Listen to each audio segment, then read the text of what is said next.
Shalom Bapak Ibu Saudara-saudara, semoga Bapak Ibu Saudara dalam keadaan sehat. Di hari ini, Sabtu 19 September 2020, seperti biasa dari Bukit Sion Makale, kami menyampaikan firman Tuhan sesuai bacaan harian di Gereja Toraja untuk hari ini, Keluaran 16 ayat 13-14.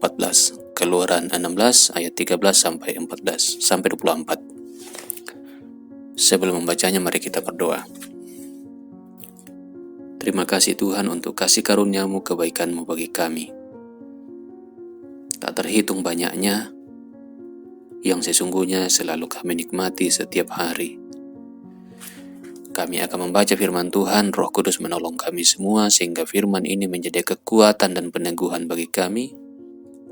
Makin meyakini bahwa Engkau penuh kuasa, maha kuasa, dan mencukupkan kebutuhan kami. Dalam nama Tuhan Yesus Kristus kami berdoa kepada Bapa di sorga. Amin. Keluaran 16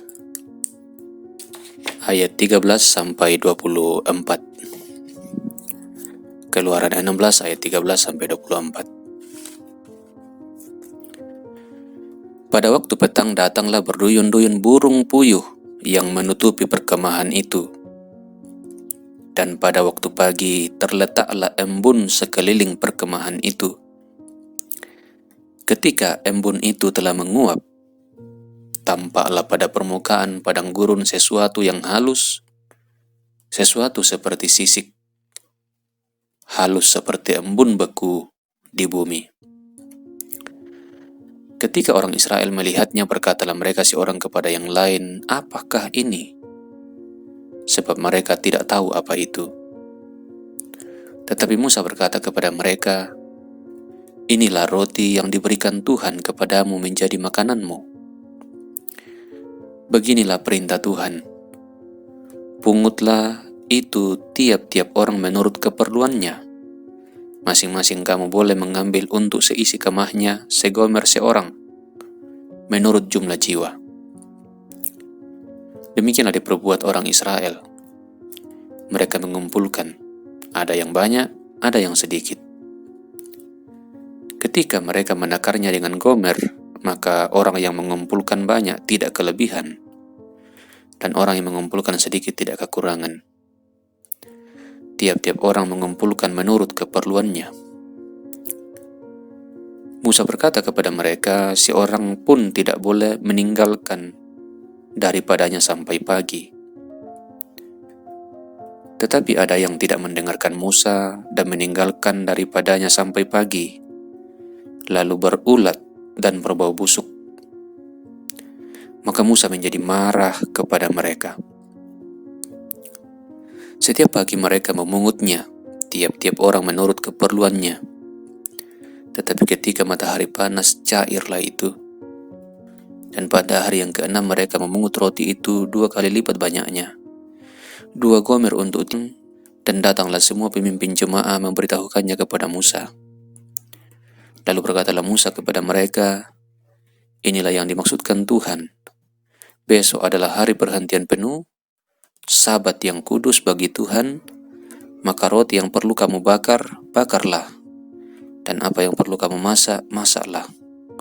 Dan segala kelebihannya biarkanlah di tempatnya untuk disimpan sampai pagi."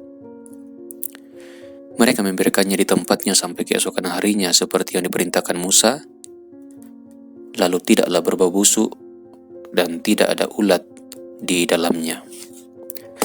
Amin. Bapak Ibu Saudara, dari bacaan ini saya beri judul renungan, cukup asal ikuti ketentuan Tuhan. Cukup asal ikuti ketentuan Tuhan. Bapak Ibu Saudara, kekhawatiran akan kebutuhan hari esok sering menggoda kita. Khawatir akan hari esok, akan kebutuhan tentang makanan, tentang minuman, tentang biaya anak sekolah, dan kebutuhan-kebutuhan yang makin hari rasanya makin banyak.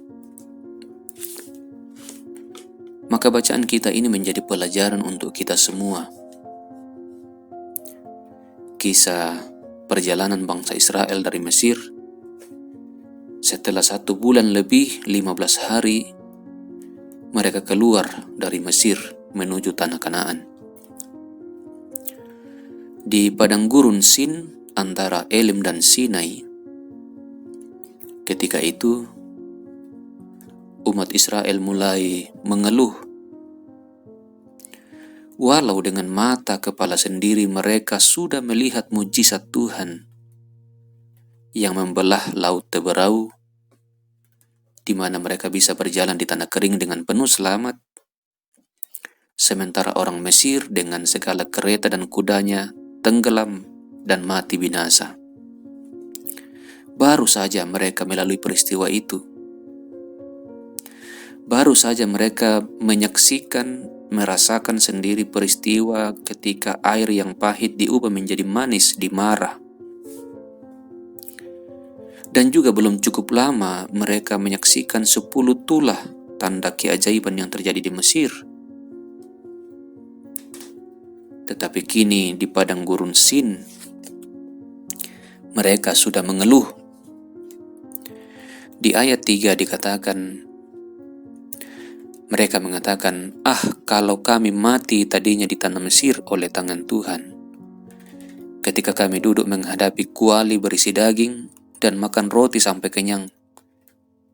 Sebab kamu membawa kami keluar ke padang gurun ini untuk membunuh seluruh jemaah ini dengan kelaparan. Jadi mereka lebih memilih tinggal di Mesir, walau harus mati di sana, tetapi mereka tidak mati kelaparan, melainkan mati dengan kenyang. Itu mereka lebih pilih. Jadi mereka khawatir kelaparan, mati kelaparan di padang gurun Sin. Karena itu, maka dalam bacaan kita ini, Tuhan memberi manna setiap pagi yang diturunkan seperti embun di sekitar perkemahan mereka. Jadi setiap pagi turun manna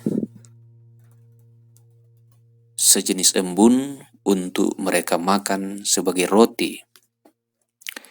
Dan pada sore harinya Tuhan memberikan burung puyuh untuk menjadi makanan mereka. Tetapi terutama tentang manna disebut dalam bacaan kita, umat Israel harus membatasi atau mengambil secukupnya saja sesuai kebutuhan hari itu. Sudah ditentukan 1 gomer 1 orang. 1 gomer itu ukuran yang setara atau sama dengan 2 liter benda padat. Jadi cukup 1 gomer untuk 1 orang atau sekitar 2 liter beras untuk 1 orang sekitar itu. Contoh. Tidak boleh lebih. Dan ternyata ada yang mengambil lebih. Dan apa yang terjadi ketika mereka mengambil lebih daripada 1 gomer dan menyimpannya sampai pagi? Dalam bacaan kita disebut menjadi berbau busuk dan berulat, ayat 20. Lalu berulat dan berbau busuk karena mereka mengambil lebih.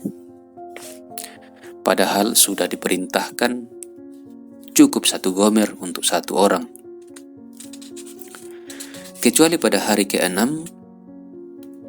setiap orang boleh mengambil 2 gomer untuk 1 orang atau sekitar 4 liter untuk 1 orang untuk kebutuhan 2 hari, yaitu hari ke-6 dan hari ke-7, karena hari ke-7 adalah hari Sabat Tuhan. Pada saat itu tidak akan ada turun.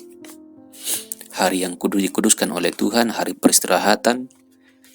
Ketika Tuhan menciptakan alam semesta, Dia beristirahat pada hari ke-7 dan Tuhan menguduskan hari ke-7. Dan karena itu Tuhan sendiri memberi peringatan kepada orang Israel dengan tidak menurunkan apa-apa pada hari ke-7. Sehingga pada hari ke-6 orang Israel harus mengambil lebih, yaitu untuk kebutuhan 2 hari, yaitu hari ke-6 dan hari ke-7. Dan ketika mereka menyimpannya sampai pagi di hari ke-7, itu tidak menjadi busuk dan tidak juga berulat. Itu bacaan terakhir kita. Jadi selama 40 tahun perjalanan di padang gurun, orang Israel tidak bekerja. Mereka tidak bekerja karena mereka sedang dalam perjalanan menuju tanah perjanjian, tanah yang Tuhan janjikan. Walau mereka tidak bekerja, Tuhan cukupkan kebutuhan tiap-tiap hari, dan tidak ada yang mati kelaparan. Jadi kalau dulu mereka khawatir baru 1 bulan lebih mereka keluar dari tanah Mesir, khawatir akan mati kelaparan, buktinya kenyataannya selama 40 tahun ke depan mereka tidak ada yang mati kelaparan, karena manna selalu Tuhan turunkan setiap pagi. Jadi pelajaran bagi kita Bapak Ibu Saudara, kita pun tidak akan mati kelaparan asalkan kita berjalan pada jalan Tuhan. Kita sedang berjalan pada jalan Tuhan, Tuhan akan cukupkan kebutuhan kita. Jika orang Israel berjalan menuju tanah perjanjian Kanaan, yang pada akhirnya memang mereka masuki di bawah pimpinan Yosua, maka kita juga sedang berjalan menuju tanah perjanjian surgawi, Yerusalem baru, langit baru dan bumi yang baru, yang Tuhan janjikan dan jamin secara pasti bagi orang yang percaya kepada Yesus Kristus sebagai Tuhan dan Juru Selamat. Maka hidup kita adalah hidup dalam perjalanan. Maka dunia ini hanya tempat persinggahan. Tapi di sini menjadi tempat perjalanan kita berkarya sesuai profesi kita. Dan kita ingat, kita sadar tujuan akhir kita adalah bersama Bapa di sorga. Bangsa Israel telah menjadi contoh dan bukti nyata bahwa Tuhan memelihara mereka, menuntun mereka setiap hari. Demikianlah Tuhan pasti akan menuntun, memelihara, dan mencukupkan kebutuhan kita jika kita berjalan pada ketentuan Tuhan. Terpujilah Dia. Amin. Kita berdoa. Terima kasih Bapa di sorga untuk firman-Mu. Kiranya kami makin yakin dan percaya hidup kami tidak berakhir di dunia ini walaupun kami akan mati. Tapi Kristus akan datang dan membangkitkan kami dan membawa kami ke tempat yang sudah disediakan. Yakinkan kami semua akan kenyataan ini, fakta ini. Berkati gereja Tuhan di muka bumi menjadi terang, menjadi garam bagi dunia ini, menjadi berkat bagi dunia ini. Baik sebagai pribadi maupun sebagai lembaga gereja. Berkati negara kami, bangsa kami, supaya negara kami dalam keadaan nyaman, aman, damai sejahtera, keadilan dirasakan oleh seluruh rakyat Indonesia. Campur tanganlah dalam pilkada yang dilakukan di berbagai tempat di seluruh Indonesia.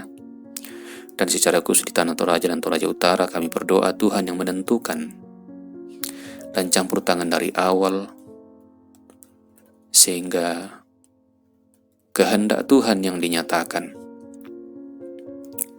Kami berdoa untuk sesama yang berkekurangan, kelaparan, yang miskin, yang tidak berdaya, yang dilanda musibah. Tuhan kasihani dan ajar kami selalu berbagi dengan mereka. Kami berdoa untuk mereka yang miskin. Kami berdoa untuk mereka yang sakit. Kami berdoa untuk mereka yang berduka. Kami berdoa untuk mereka yang berulang tahun. Tuhan kasihani mereka semua. Pimpinlah kami masing-masing dalam hidup kami. Sebab kami berdoa kepada Bapa dalam nama Tuhan Yesus Kristus. Amin. Demikianlah Bapak Ibu Saudara renungan kita untuk hari ini. Selamat beraktivitas dan Tuhan memberkati.